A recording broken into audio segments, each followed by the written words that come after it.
para continuar con la serie de sermones expositivos que comenzamos la semana pasada en la carta del apóstol Pablo a los Efesios. Los invito a ir conmigo al capítulo 1 de esta carta, Efesios capítulo 1, y vamos a leer los versículos 3 hasta el 14. Efesios capítulo 1, y vamos a leer desde los versículos 3 hasta el 14. Dice así la palabra de Dios: Bendito sea el Dios y Padre de nuestro Señor Jesucristo, que nos bendijo con toda bendición espiritual en los lugares celestiales en Cristo, según nos escogió en Él antes de la fundación del mundo, para que fuésemos santos y sin mancha delante de Él, en amor habiéndonos predestinado para ser adoptados hijos suyos por medio de Jesucristo, según el puro afecto de su voluntad, para alabanza de la gloria de su gracia, con la cual nos hizo aceptos en el amado, en quien tenemos redención por su sangre, el perdón de pecados, según las riquezas de su gracia, que hizo sobreabundar para con nosotros en toda sabiduría e inteligencia, dándonos a conocer el misterio de su voluntad, según su beneplácito, el cual se había propuesto en sí mismo de reunir todas las cosas en Cristo en la dispensación del cumplimiento de los tiempos, así las que están en los cielos como las que están en la tierra. En Él asimismo tuvimos herencia, habiendo sido predestinados conforme al propósito del que hace todas las cosas según el designio de su voluntad, a fin de que seamos para alabanza de su gloria, nosotros los que primeramente esperábamos en Cristo. En Él también vosotros, habiendo oído la palabra de verdad, el evangelio de vuestra salvación, y habiendo creído en Él, fuisteis sellados con el Espíritu Santo de la promesa, que es las arras de nuestra herencia, hasta la redención de la posesión adquirida para alabanza de su gloria. El texto que acabamos de leer es uno de los más gloriosos y rico en contenido de todo el Nuevo Testamento. En el original, los versículos 3 al 14 de Efesios 1 forman una sola oración, aunque Reina Valera para nuestro mejor entendimiento ha puesto 2 puntos en la oración. En realidad es una sola oración de 202 palabras. Y en ella Pablo derrama su corazón en adoración y gratitud por todos los dones de gracia que nuestro Dios y Padre ha concedido a su pueblo. Pablo no ahorra aquí palabras y calificativos para expresar algo que es evidentemente difícil de expresar: las inescrutables riquezas de la gracia de Dios. Podemos comparar esta oración con una bola de nieve que se precipita desde una montaña, haciéndose cada vez más grande en la medida en que desciende. El texto abre con unas palabras de adoración a Dios por todos sus beneficios. Bendito el Dios y Padre de nuestro Señor Jesucristo. Él merece toda la gloria por todos los dones que ha derramado libre y soberanamente sobre su pueblo. Luego Pablo continúa desarrollando este tema en una especie de himno de alabanza que puede ser dividido en 3 estrofas. La primera va desde el versículo 3 hasta el versículo 6, en donde Pablo mira hacia atrás al propósito eterno de Dios el Padre, quien nos escogió para salvación desde antes de la fundación del mundo. La segunda estrofa va desde el versículo 7 hasta el versículo 12, y allí Pablo contempla los beneficios de los que ya disfrutamos al presente en virtud de la obra salvadora de Dios el Hijo. Y finalmente en los versículos 13 y 14, Pablo mira hacia el futuro, hacia la consumación de la obra redentora, y allí magnifica de manera particular la obra de Dios, el Espíritu Santo. Así que las tres personas de la Trinidad, el Padre, el Hijo y el Espíritu Santo, son contempladas en este himno de adoración. Y cada una de las estrofas concluye con un estribillo similar. Versículo 6, para alabanza de la gloria de su gracia. Versículo 12, a fin de que seamos para alabanza de su gloria. Versículo 14, que es las arras de nuestra herencia hasta la redención de la posesión adquirida para alabanza de su gloria. Los creyentes debemos alabar al Dios Trino por todos los beneficios que Él ha derramado sobre nosotros, porque para eso, hermanos, fuimos redimidos. Para alabanza de la gloria de su gracia. Y mientras más profunda sea nuestra comprensión de todo lo que vino incluido en ese paquete de la salvación, más profunda será también nuestra gratitud, nuestra devoción, nuestra adoración y nuestro gozo. Amados hermanos, nosotros debemos conocer lo que somos como cristianos. Un conocimiento superficial de las doctrinas encerradas en este pasaje producirá una vida cristiana superficial, un gozo superficial, una adoración superficial y un servicio superficial. Nuestro Dios nos ha bendecido, dice Pablo, con toda bendición espiritual. Pablo no está hablando aquí de algo que tal vez ocurra en el futuro, sino de algo que ya ocurrió. Si estamos en Cristo por la fe, ya hemos sido bendecidos con todas esas bendiciones de las que Pablo habla en este texto.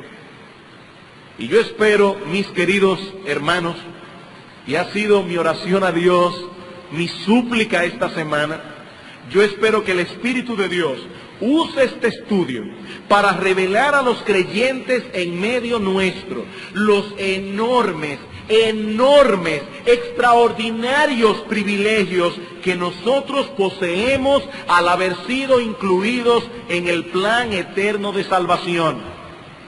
Y que de ese modo nuestros corazones sobreabunden de alabanza, de gratitud, y aumente en todos nosotros el anhelo de vivir a la altura de nuestra vocación como cristianos. El anhelo de vivir a la altura de lo que nosotros somos como creyentes en Cristo. Para el estudio de hoy vamos a dividir este texto en dos secciones. La primera sección va desde el versículo 3 hasta el versículo 6, y allí Pablo nos da una descripción de las bendiciones divinas. Mientras que en los versículos 7 al 14, el apóstol Pablo enumera alguna de esas bendiciones. Por causa del tiempo, en la mañana de hoy, tendremos que quedarnos en la primera sección, la descripción de las bendiciones con que hemos sido bendecidos. Y hay cuatro cosas que Pablo revela al respecto en los versículos 3 al 6. Lo primero es la fuente de donde provienen esas bendiciones. La fuente de donde provienen esas bendiciones. Dice en el versículo 3, bendito sea el Dios y Padre de nuestro Señor Jesucristo, que nos bendijo. Todas esas bendiciones, dice Pablo, provienen de Dios. Ahora bien, ¿quién es ese Dios del que habla Pablo en nuestro texto y que nos ha bendecido con toda bendición espiritual? Vivimos en una generación tan extraña que es necesario que hagamos una aclaración en cuanto a quién es ese Dios. Para muchas personas al día de hoy la palabra Dios carece por completo de significado. Dios es para ellos una fuerza misteriosa que de algún modo incide en el universo. Una fuerza que no podemos definir y mucho menos intentar conocer. Pero cuando Pablo habla de Dios en este pasaje, lo hace en un sentido completamente distinto. Ese Dios que nos bendijo con toda bendición espiritual es una persona que se ha revelado a través de su Hijo, nuestro Señor Jesucristo. El Dios de las Escrituras no es una fuerza ciega, no es un algo indefinido y misterioso, no.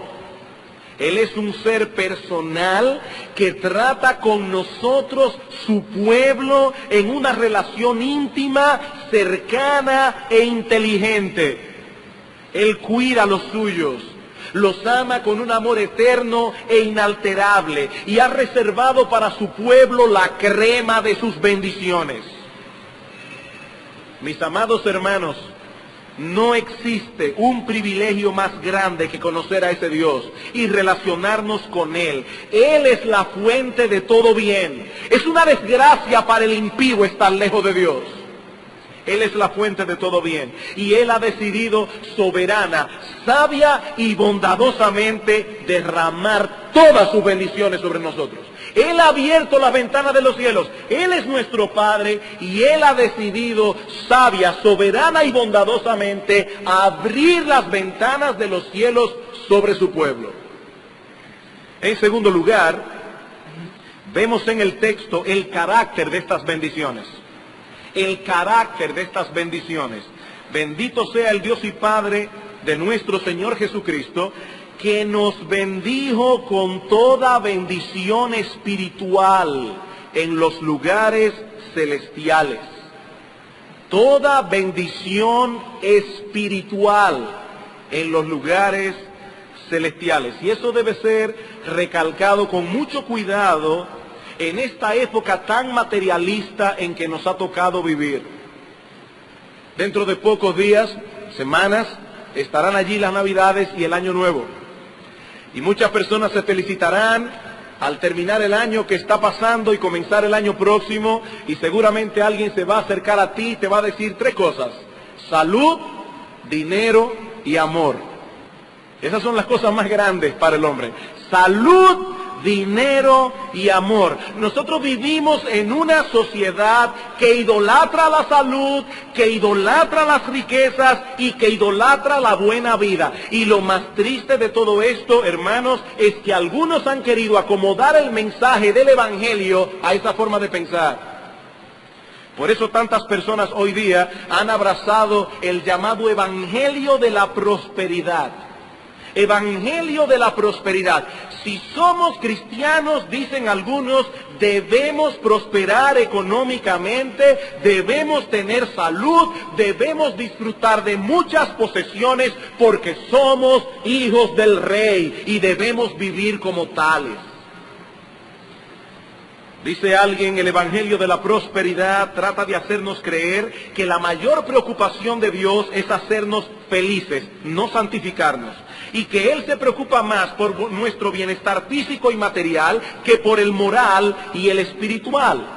El Dios de la prosperidad es un mensajero celestial, una especie de hado madrino todopoderoso, un mensajero celestial cuya única responsabilidad es responder a todos nuestros llamados y asegurarse de que estemos gozando de la vida.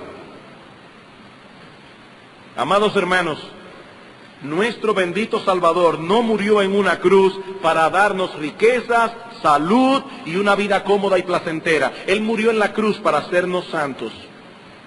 Los cristianos vivimos en este mundo y por lo tanto disfrutamos de los bienes terrenales que Dios derrama sobre todos los hombres. Pero no debemos olvidar que son temporales, son bienes temporales. Nada hemos traído a este mundo, dice Pablo en 1 Timoteo 6:7, y sin duda nada podremos sacar, nada. Cuando concluya nuestro tiempo aquí, tenemos que dejar atrás todas esas cosas. Y eso es lo que el hombre incrédulo parece ignorar. Él vive para las cosas de este mundo como si eso fuera todo. Y de ese modo desprecia, rechaza las verdaderas riquezas. Pero los cristianos somos distintos. Aunque vivimos en este mundo y disfrutamos de las mismas cosas lícitas que todos los hombres disfrutan, nosotros somos también ciudadanos del cielo. Y como tales disfrutamos de enormes privilegios que no todos los hombres disfrutan. Y es acerca de esos privilegios que Pablo está hablando en nuestro texto. Riquezas, bendiciones espirituales en los lugares celestiales. Hermanos amados, nosotros estamos aquí Por el momento vivimos en este mundo, pero realmente pertenecemos a otro lugar.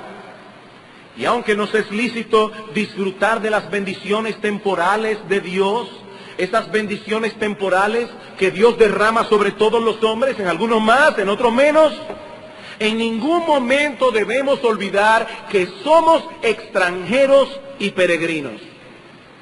Somos extranjeros y peregrinos. Nuestra ciudadanía está en los cielos, dice Pablo en Filipenses 3:20. Y esa ciudadanía encierra grandes privilegios. Hemos sido bendecidos con toda bendición espiritual en los lugares celestiales. No con algunas, hermanos, con todas. Somos ciudadanos del cielo, con todos los derechos que esa ciudadanía encierra. En el cielo, en el reino de los cielos, no hay ciudadanos de segunda categoría. No hay. Nos relacionamos con Dios como nuestro Padre. Podemos entrar cuantas veces queramos al trono de la gracia. Tenemos el poder de Dios obrando a nuestro favor. Sabemos que Él controla todas las cosas para nuestro bien y nos gozamos en la esperanza ciertísima de la vida eterna. En otras palabras, aunque no hemos llegado al cielo, ya estamos disfrutando un anticipo de Él, aquí y ahora. Por eso no importa si tenemos poco o mucho de los bienes de este mundo. Si somos creyentes genuinos, nuestro verdadero disfrute, nuestro más profundo deleite, son esas bendiciones espirituales de las que Pablo habla en esta carta, y que todos los creyentes aquí disfrutamos, sean ricos o pobres. Bendiciones que estaremos considerando en la medida que avanzamos en nuestro estudio de la carta a los Efesios. Hemos visto entonces la fuente de donde provienen esas bendiciones, hemos visto su carácter. Veamos ahora en tercer lugar el agente por medio del cual participamos de ella. El agente. Dice el versículo 3, bendito el Dios y Padre de nuestro Señor Jesucristo, que nos bendijo con toda bendición espiritual en los lugares celestiales en Cristo. He ahí el agente, en Cristo. Y una vez más nos topamos con esa frase que ya consideramos brevemente en el sermón anterior. Hemos sido bendecidos con toda bendición espiritual porque estamos en Cristo. Y por lo menos 12 veces aparece esa frase o alguna similar solo en los versículos 3 al 14. En el resto de la carta a los Efesios, un montón de veces. En Cristo. Cristo es el recipiente de todas las bendiciones de Dios y nosotros estamos en Él, unidos espiritualmente a Él, de tal manera que todo lo de Él es nuestro. Es por eso que Pablo dice en Romanos capítulo 8, versículo 17, que los creyentes somos coherederos de Dios con Cristo. Piensen en eso, hermanos. Cristo es el Hijo de Dios, Él es el heredero de Dios, y nosotros, dice Pablo, somos coherederos juntamente con Él. Como bien señala John MacArthur, las riquezas de Cristo son nuestras riquezas, sus recursos son nuestros recursos, su justicia es nuestra justicia, sus privilegios son nuestros privilegios, sus posesiones son nuestras posesiones.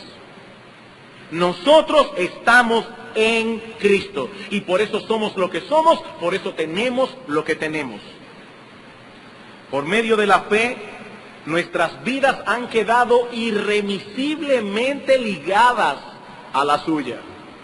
Dice Pablo que somos un espíritu con Él en 1 Corintios capítulo 6, versículo 17. Somos un espíritu con Él. Esto es un gran misterio, pero es una realidad, hermanos, que debe llenar de sobrecogimiento el corazón de todo verdadero cristiano.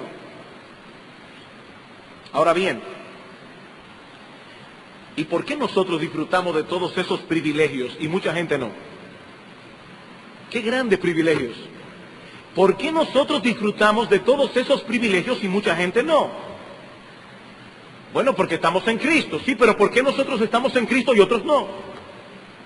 Bueno, porque nosotros respondimos al Evangelio. Sí, pero ¿por qué nosotros respondimos al Evangelio y mucha gente que lo escucha no responde? ¿Es que acaso nosotros somos mejores que ellos? ¿O tal vez es que somos más inteligentes? Bueno, esto nos lleva al próximo punto. La base sobre la cual disfrutamos de todos esos privilegios. Versículo 4. Según nos escogió en Él, dice Pablo, Dios nos bendijo con toda bendición espiritual, según nos escogió en Él antes de la fundación del mundo, para que fuésemos santos y sin mancha delante de Él. En amor, habiéndonos predestinado para ser adoptados hijos suyos por medio de Jesucristo, según el puro afecto de su voluntad, para alabanza de la gloria de su gracia, por la cual nos hizo aceptos en el amado. Pablo nos dice aquí que todas esas bendiciones vienen a nosotros de acuerdo al plan eterno de Dios. Él nos bendijo con toda bendición espiritual según nos escogió en Él. Él nos bendijo en conformidad con el hecho. Esa es la idea de la palabra según que aparece aquí en nuestro texto. En conformidad con el hecho de que nos escogió conforme a un plan que Él se había trazado en la eternidad. Queridos hermanos en Cristo, lo que Pablo nos está diciendo aquí es que todas esas bendiciones no llegaron a nuestras vidas por casualidad, no llegaron a nosotros por capricho, ni mucho menos por algo bueno que nosotros hayamos hecho, no por algo que Dios haya visto en nosotros. No, Dios nos bendijo con toda bendición espiritual porque así había determinado hacerlo desde antes de la fundación del mundo. Este no fue un plan de último minuto, algo que se le ocurrió a Dios de repente. No, todo eso fue hecho conforme a la intención eterna y deliberada de Dios. Y eso nos coloca en esta mañana frente a una de las doctrinas más impopulares, más abusadas y más atacadas de toda la Escritura, la doctrina bíblica de la elección soberana de Dios. Muchos crujen sus dientes contra esta doctrina. Se sienten profundamente molestos cuando escuchan hablar de un Dios soberano que hace todas las cosas, como dice Pablo en el versículo 11, según el designio de su voluntad. Estas personas no soportan la idea de que Dios ejerza su prerrogativa de ser Dios. No soportan eso.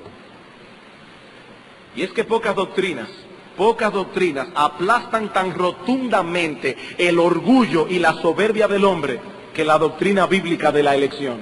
Pocas doctrinas. Hermanos, amigos que nos visitan en esta mañana, la Biblia enseña con toda claridad que Dios es soberano y que antes de la fundación del mundo Él escogió libre y soberanamente a un grupo de personas para salvación y a los demás los dejó sumidos en su justa condenación. Eso es lo que enseña la Biblia. Y el apóstol Pablo no tiene problemas en incluir esta gloriosa verdad de las Escrituras en este himno de alabanza a Dios. Obviamente, él no pensaba que estas cosas debían quedar ocultas o que debían solo ser enseñadas en un seminario teológico. No, esta carta fue escrita a una iglesia compuesta por hermanos comunes y corrientes, quienes debían unirse a Pablo, bendiciendo a Dios y alabando su nombre por haberlos escogido para salvación desde antes de la fundación del mundo. Y hermanos, yo tengo la firme convicción de que el entendimiento de esta doctrina marcará la diferencia entre un cristiano maduro y uno que no lo es. Si hay algo en lo que nosotros debemos profundizar como creyentes, si hay una verdad de las Escrituras en la que debemos meditar continuamente, es en la soberanía de Dios. Nuestro Dios es soberano y Él ha ejercido esa prerrogativa divina en la salvación de los pecadores. Por lo tanto, nosotros debemos esforzarnos en conocer lo que Dios nos ha revelado al respecto en su palabra, porque todo lo que allí se enseña es inspirado y es útil. Pero al hacerlo, debemos recordar también nuestras limitaciones.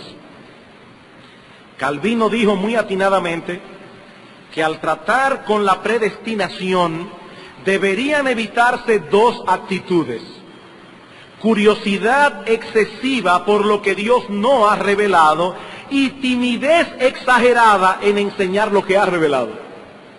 Y eso es muy sabio. Hay personas que preferirían: pastor, no hable de eso hoy, que hay muchos inconversos aquí, muchas personas que nos visitan.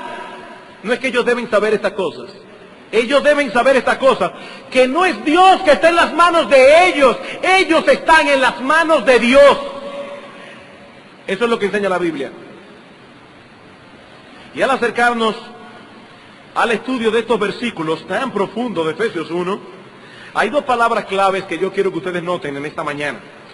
En el versículo 4, Pablo nos dice que Dios nos escogió, y en el versículo 5 que Dios nos predestinó.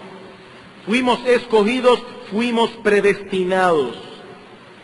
Ambos términos son muy similares en significado. Escoger significa tomar o hacer una selección. Esta palabra se usa en Lucas capítulo 6, versículo 13, al hablar de la selección que hace Cristo de los 12 discípulos, de los 12 apóstoles. Ellos no decidieron ser apóstoles de Cristo. Cristo los seleccionó soberanamente de entre la multitud que los seguía para que fuesen sus apóstoles. Tú, Pedro, tú, Santiago, tú, Juan. Bueno, lo que tenemos aquí es que Dios nos escogió para salvación. Dice nuestro Señor Jesucristo en Juan capítulo 15, versículo 16, no me elegisteis vosotros a mí, yo os elegí a vosotros. Ustedes no me eligieron a mí, yo los elegí a ustedes. Y Hendrickson, comentando esta frase, dice: en la tierra los amigos generalmente se escogen entre sí, pero la amistad de la que Jesús habla en ese texto de Juan es diferente, es unilateral en su origen. No se produjo por un acercamiento gradual de ambos lados, como ocurre a menudo entre los hombres, sino que la produjo solo Jesús. Estas palabras, dice Hendrickson, ponen de relieve el carácter libre, independiente y espontáneo del amor de Cristo. Cristo nos amó y nos escogió cuando nosotros no queríamos saber de Él, cuando nosotros éramos sus enemigos. La segunda palabra que aparece en nuestro texto en Efesios es predestinación. Predestinación. Y esta es la traducción de la palabra griega proorizo, palabra compuesta de pro, que significa de antemano, y orizo, de donde viene nuestra palabra en español horizonte. ¿Qué es el horizonte? Es la línea demarcatoria que en lontananza separa la tierra del cielo. Eso es el horizonte. Es la línea que divide el cielo de la tierra. La idea de esta palabra entonces es trazar una línea de antemano.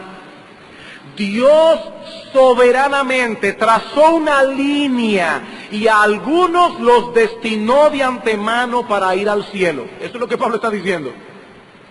Nosotros podemos rebelarnos contra esta verdad de las Escrituras, pero es imposible evadir el hecho de que la Biblia enseña eso. Yo puedo rebelarme contra la Biblia, pero es imposible evadir el hecho de que la Biblia enseña tal cosa. Romanos capítulo 8. Romanos capítulo 8. Versículo 28. Dice el apóstol Pablo: y sabemos que a los que aman a Dios todas las cosas les ayudan a bien. ¿Y quiénes son esos que aman a Dios? Dice, esto es, los que conforme a su propósito son llamados. porque a los que antes conoció, también los predestinó. Algunos dirán, fíjese pastor, dice a los que antes conoció. O sea que el Señor sabía de antemano que iban a creer. No es de eso que Pablo está hablando aquí. Porque cuando Dios nos conoció en la eternidad, lo que Él sabía es que íbamos a ser pecadores. Eso era lo que Él sabía. No, la palabra ginosco aquí, que Pablo traduce, Reina Valera traduce conoció, no significa un conocimiento intelectual.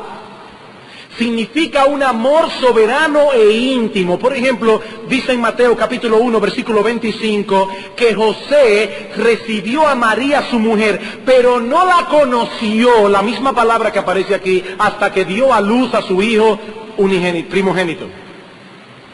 La palabra conocer en la Biblia se usa aún hasta para las relaciones íntimas entre un esposo y su esposa. No era que José no sabía quién era María. No, él sabía quién era ella, pero no la conoció en ese sentido. Bueno, dice Dios, aquí dice Pablo, a los que antes conoció, a esos predestinó, para que fuesen hechos conformes a la imagen de su Hijo, para que Él sea el primogénito entre muchos hermanos. Y a los que predestinó, a estos también llamó, y a los que llamó, a estos también justificó, y a los que justificó, a estos también glorificó. A esos mismos que Él amó en la eternidad, a esos mismos que Él predestinó. Por eso en el capítulo 9, versículo 16 dice, así que no depende del que quiere ni del que corre, sino de Dios que tiene misericordia. La salvación depende de Dios, que tiene misericordia. Y Pablo continúa desarrollando ese tema en todo el capítulo 9, 10 y 11, y concluye diciendo en el versículo 33, oh profundidad de las riquezas, de la sabiduría y de la ciencia de Dios. Cuán insondables son sus juicios e inescrutables sus caminos. Porque ¿quién entendió la mente del Señor? ¿O quién fue su consejero? ¿O quién le dio a él primero para que le fuese recompensado? ¿Acaso actúa Dios porque el hombre primero le da algo y entonces él responde? Dice Pablo, no, a él nadie le dio nada primero para que le fuese recompensado, porque de él y por él y para él son todas las cosas, a él sea la gloria por los siglos, amén. Y cuando Pablo dice de él, por él y para él son todas las cosas, Pablo está pensando primariamente en la salvación de los pecadores, porque ese es el contexto de esos capítulos. La salvación es de Él, por Él y para Él. Mis hermanos, como yo decía hace un momento, el punto que debemos determinar aquí es quién está en las manos de quién. ¿Es Dios quien está en las manos del pecador y está allí temblando porque tal vez la muerte de Cristo no va a cumplir su propósito porque los pecadores han endurecido su corazón contra Él y allí está el pobre Dios? Esa es la imagen que nosotros tenemos de Dios. No, mi amigo pecador, eres tú el que debes estar temblando, porque eres tú que estás en la mano de Dios. Y si todavía estás vivo y oyendo estas cosas y no has descendido al infierno, es porque Dios en su misericordia no ha volteado su mano. Eres tú que estás en las manos de Dios. No es Dios que está en las manos tuyas. Tú no eres tan poderoso. Tú estás en las manos de Dios. Ahora no te olvides que tú estás en las manos de un Dios airado. En un Dios que está airado contra ti por todos tus pecados. Un Dios que no tiene ninguna razón que no sea su pura misericordia para no voltear su mano y enviarte al infierno por toda la eternidad en este mismo instante. Eres tú que estás en las manos de Dios. Dios no está en las manos tuyas. ¿Y qué nos enseña Pablo en este texto de Efesios acerca de la elección? 5 cosas. En primer lugar, Pablo establece la base de esa elección. La base de esa elección. Dice en el versículo 4, según nos escogió en Él. En Él. Y hermanos, una vez más, volvemos al mismo punto, y yo lo voy a recalcar cuantas veces Pablo quiera que lo recalquemos. Fuimos elegidos en Cristo. En Cristo. Cuando Dios nos incluyó en su plan soberano, Él sabía que no merecíamos ser incluidos. Pero Cristo se comprometió de antemano a pagar completamente nuestra deuda. Yo voy a pagar, dice Cristo, Y es en ese sentido que Pablo dice, fuimos elegidos en Él. Fuimos elegidos en Él. De no haber sido por la segunda persona de la Trinidad, nunca habríamos sido incluidos en el plan de Dios, nunca. En segundo lugar, Pablo establece el momento de la elección. El momento de la elección. Según nos escogió en Él antes de la fundación del mundo. En otras palabras, esta selección se hizo en la eternidad. Antes del inicio del tiempo, antes de la creación de todas las cosas, Dios nos incluyó soberanamente en su plan de redención. Mi hermano, si tú estás hoy en Cristo, entiende eso. En la eternidad Dios te dio, Dios pensó en ti, Dios te escogió. Dios te escogió. Increíble, pero es así. En tercer lugar, vemos en el texto el propósito de la elección. El propósito. ¿Para qué nos escogió Dios? Bueno, Pablo responde dos cosas. Por un lado nos dice, versículo 4, que Dios nos escogió para ser santos y sin mancha delante de Él. Y eso es interesante. No fue que Él vio que nosotros íbamos a ser santos.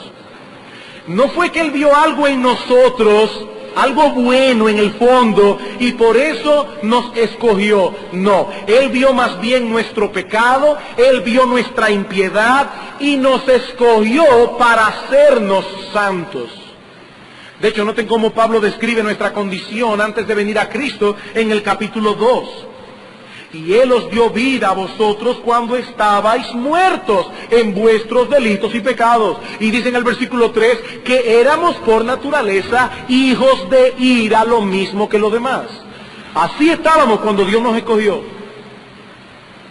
Hermanos, la santidad es un fruto de la elección, no la causa. No la causa, es un fruto de la elección. Él nos escogió para ser santos y sin mancha delante de Él. Y quizás el mejor comentario que nosotros podemos hacer de ese texto es el que encontramos en Tito capítulo 2. La carta de Pablo a Tito capítulo 2, versículo 11.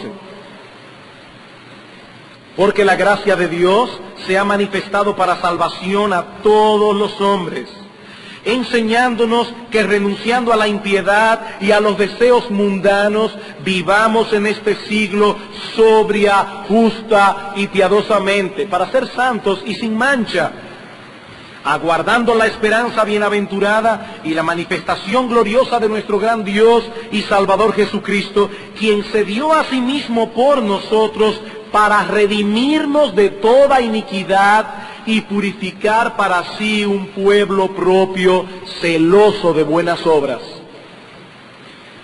Dios el Padre nos escogió y el Hijo murió en una cruz para que nosotros fuésemos un pueblo santo, un pueblo de hombres y mujeres apartados para Dios, viviendo bajo los principios de la voluntad revelada de Dios. Ese propósito divino en la elección debe repercutir en nuestras vidas, aquí y ahora como creyentes que somos. Positivamente debemos tener la ambición de ser cada vez más santos, de conformarnos cada vez más a ese carácter santo de Dios. Negativamente debemos tener la ambición de ser sin mancha, irreprensibles. Amparados en la gracia de Dios, debemos apartarnos de toda apariencia de mal, dice Pablo en 1 Tesalónicas 5:22, porque para eso fuimos escogidos. Esa obra de santificación en nosotros comienza en el momento mismo de la conversión, cuando nuestros corazones son purificados y librados de la esclavitud del pecado. Luego continúa desarrollándose en nuestra vida práctica en la medida en que hacemos uso de los medios de gracia que Dios ha provisto para santificarnos. Y esa obra será finalmente perfeccionada cuando seamos glorificados, cuando seamos hechos perfectos en la venida en gloria de nuestro Señor Jesucristo. El propósito de Dios al elegirnos de ninguna manera será frustrado. Hermanos, algún día todos nosotros nos presentaremos delante de Él perfectos, perfectos. Pero no solo eso. Versículo 5. Pablo nos dice también que fuimos escogidos no solo para ser santos y sin mancha, sino también para ser adoptados hijos suyos por medio de Jesucristo. Para ser adoptados.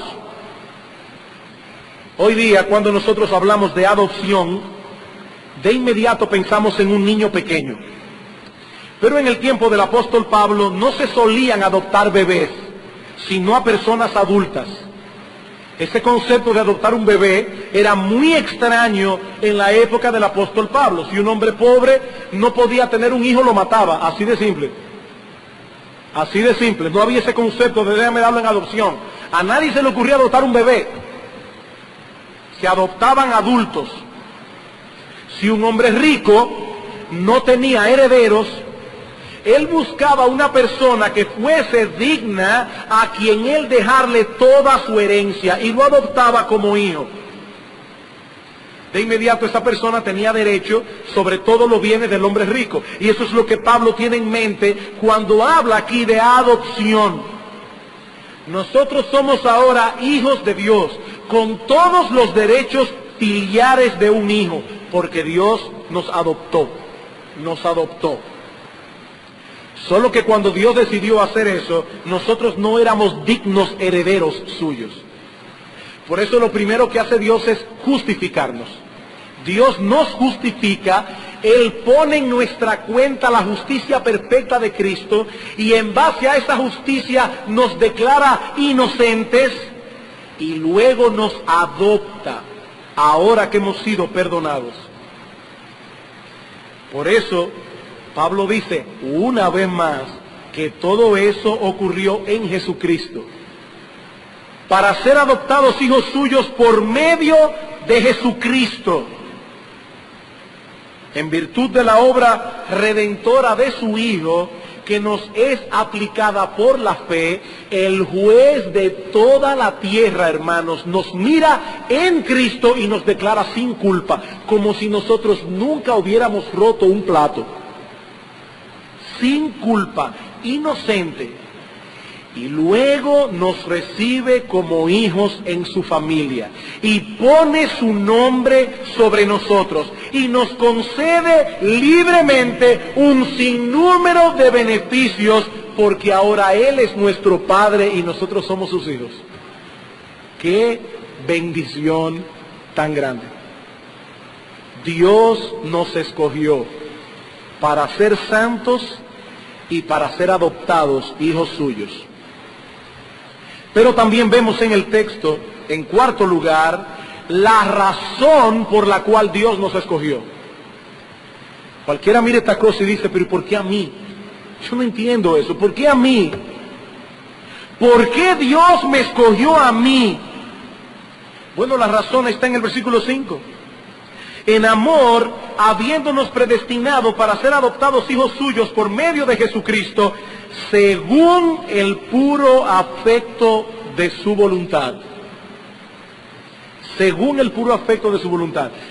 Mis hermanos amados, la elección de Dios no fue arbitraria ni caprichosa. Una decisión es arbitraria cuando se toma sin ninguna razón. ¿Por qué tú hiciste eso? No, yo no tenía ninguna razón. Eso es arbitrariedad. Pero en el caso de Dios, Él sí tiene una razón. En el caso de Dios, Él sí tenía una razón para escogernos. Solo que esa razón no se encuentra en nosotros, sino en Él. Y no ha sido revelada. No ha sido revelada. Esa razón no se encuentra en nosotros. No fue que Él vio nada en nosotros. No. Esa razón se encuentra solo en Él. Y no ha sido revelada. Cuando Pablo habla allí del puro afecto de su voluntad, él está hablando de la benevolente, la bondad soberana de Dios. Él nos escogió conforme a su benevolente soberanía, por su bondad que es santa y que no posee motivos impuros en ella. Por eso es un puro afecto, es el puro afecto de su voluntad. Mis hermanos, eso es todo lo que nos ha sido revelado al respecto y por lo tanto es hasta allí que debemos llegar. Es hasta allí que debemos llegar. Dios se deleitó en amarnos desde antes de la fundación del mundo y conforme a ese amor soberano nos eligió. Por eso es que dice en el versículo 5 que Él nos predestinó en amor, habiéndonos en amor predestinado, según el puro afecto de su voluntad. Por último, Pablo nos muestra en el texto el propósito final de Dios en hacer todo esto. El propósito ulterior. Dice el versículo 6, para alabanza de la gloria de su gracia. ¿Para qué hizo Pablo todo eso? ¿Para qué hizo Dios, todo eso? Para alabanza de la gloria de su gracia. Hermanos, la meta final hacia la cual se mueve todo lo antes dicho es el reconocimiento en adoración, alabanza, de la excelencia divina, eso es gloria, manifestada en favor de los indignos, eso es gracia. Alabanza de la gloria de su gracia. Como bien señala Hodge, el propósito de la redención es exhibir la gracia de Dios de una manera tan eminente que llene todos los corazones de sobrecogimiento y todos los labios de alabanza. Hermanos, Dios hizo todas las cosas como lo hizo, para que nosotros nos paremos delante de un texto como ese y digamos, gloria a Dios, aleluya. Yo no entiendo eso, pero Dios merece toda la gloria y Él tendrá mi corazón, mi gratitud, mi alabanza por los siglos de los siglos. No podemos llegar más lejos de ahí. No podemos llegar más lejos de ahí. Y una vez más, Pablo no se cansa de conectar todo eso con la persona de Cristo. Con la persona de Cristo. De nuestro bendito, nuestro precioso Salvador Jesucristo. Dice en el versículo 6, para alabanza de la gloria de su gracia, con la cual nos hizo aceptos en el amado. Y literalmente, este texto debe ser traducido, la gracia que nos fue bondadosamente conferida o gratuitamente impartida sobre nosotros, como creo que dice la versión de las Américas, en el amado, en el amado. Noten cómo Pablo se refiere a Cristo aquí, el Hijo amado de Dios. Él es el amado. Hermanos, Dios el Padre ama a su Hijo con un amor que no tiene comparación. Es un amor eterno, es un amor inalterable, es un amor en el que nunca se ha puesto barrera, excepto cuando Cristo estaba en la cruz pagando por nuestros pecados. Ese amor nunca ha tenido barreras. Dios ama al Hijo de ese modo, y que hemos dicho ya, que nosotros estamos en Él. Nosotros estamos en Él. En virtud de esa unión, en virtud de que nosotros estamos en Cristo, nosotros somos ahora el objeto del amor del Padre y beneficiarios de todas sus bendiciones.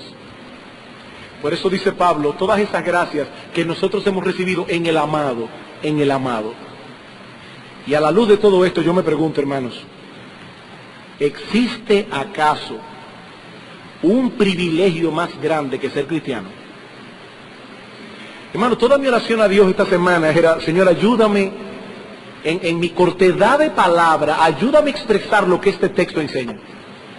Hermanos, existe en el mundo un privilegio más grande que ser un cristiano.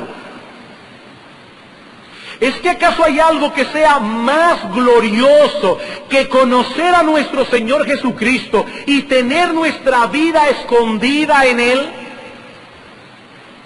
Hermanos amados, es imposible comprender las implicaciones de todas esas enseñanzas y permanecer indiferente, a menos que usted no tenga vida espiritual o esté muy mal espiritualmente. Es imposible contemplar todo lo que Pablo está diciendo aquí acerca de lo que es ser un cristiano y permanecer indiferentes.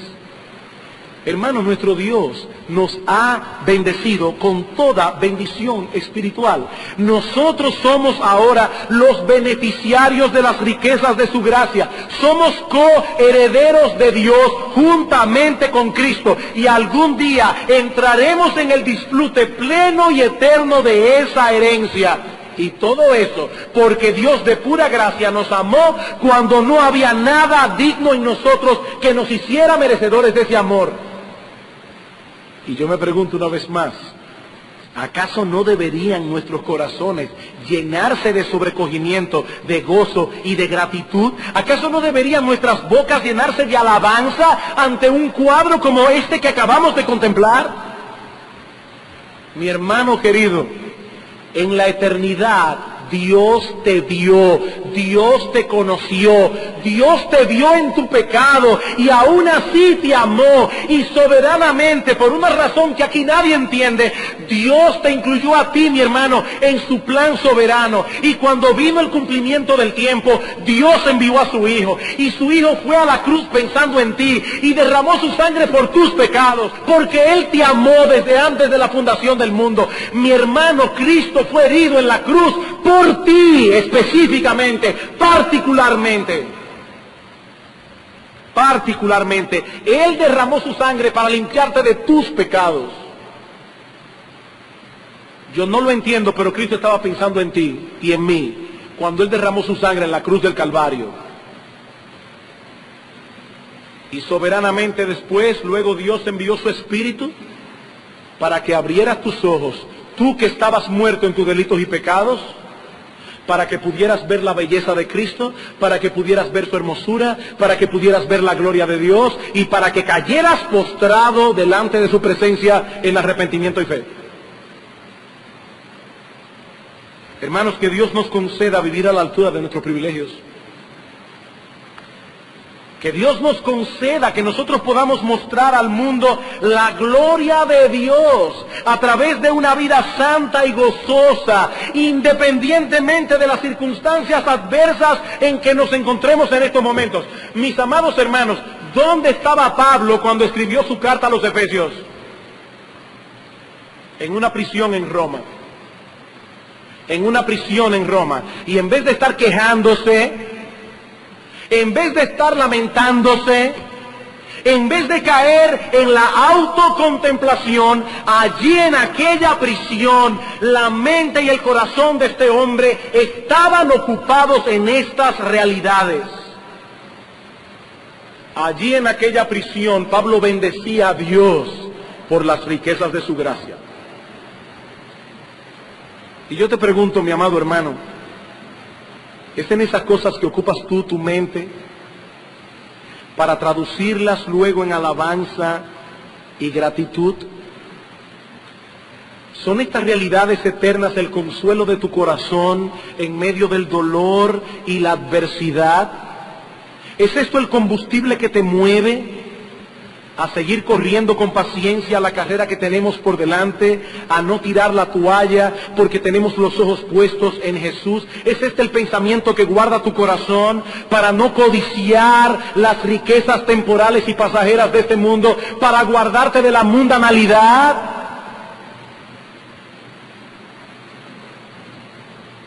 Son estas verdades las que nosotros debemos aplicar mañana cuando llegue el famoso paquetico.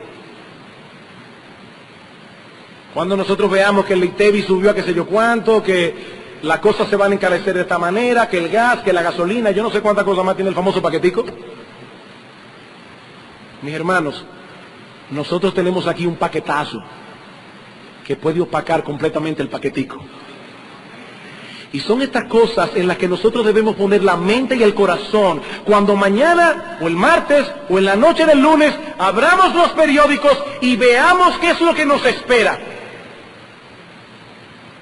Nosotros debemos estar mirando la gloria de Dios, las inescrutables riquezas de su gracia para con nosotros su pueblo.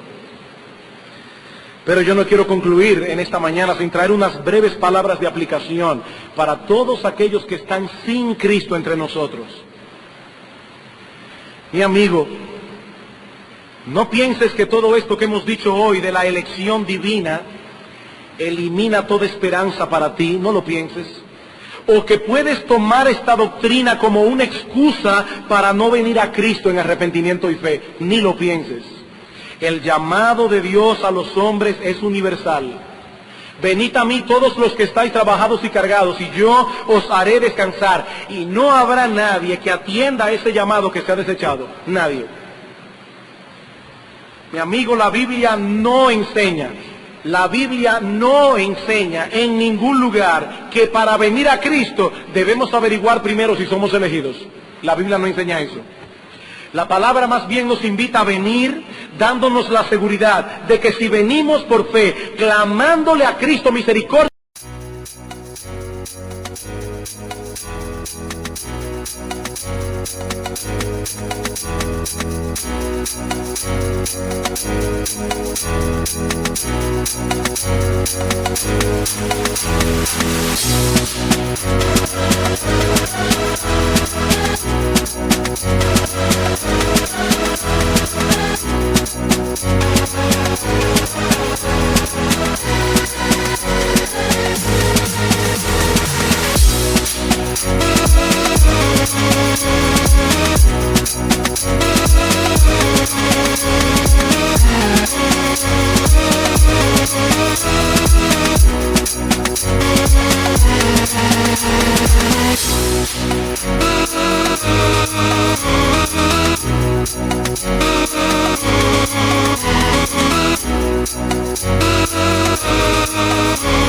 perdón, no seremos desechados, no seremos.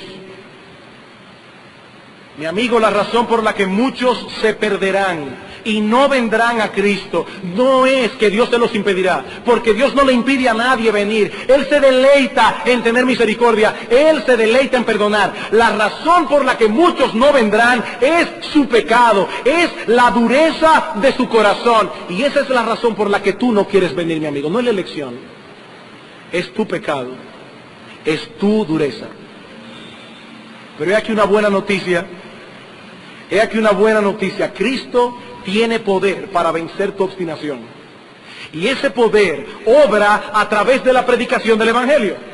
Esa es la razón por la que no nos cansamos de predicar, porque Dios, ese Dios que ha escogido a muchos para salvación, ha escogido también el medio por el cual serán salvos. Y el medio primordial escogido por Dios es la locura de la predicación.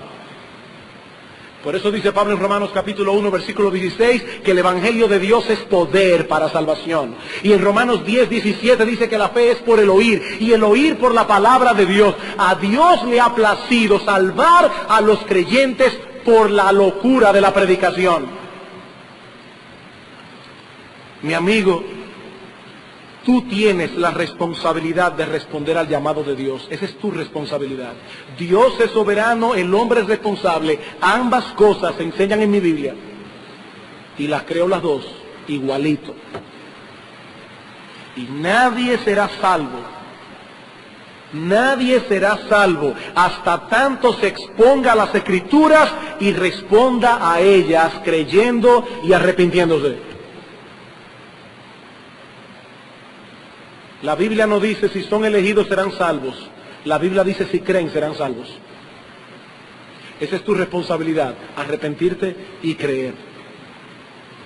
Y ahora que has escuchado su palabra, ahora yo quiero persuadirte a que acudas a Él, a que acudas a Él. Ve a Él, mi amigo, ve a Él.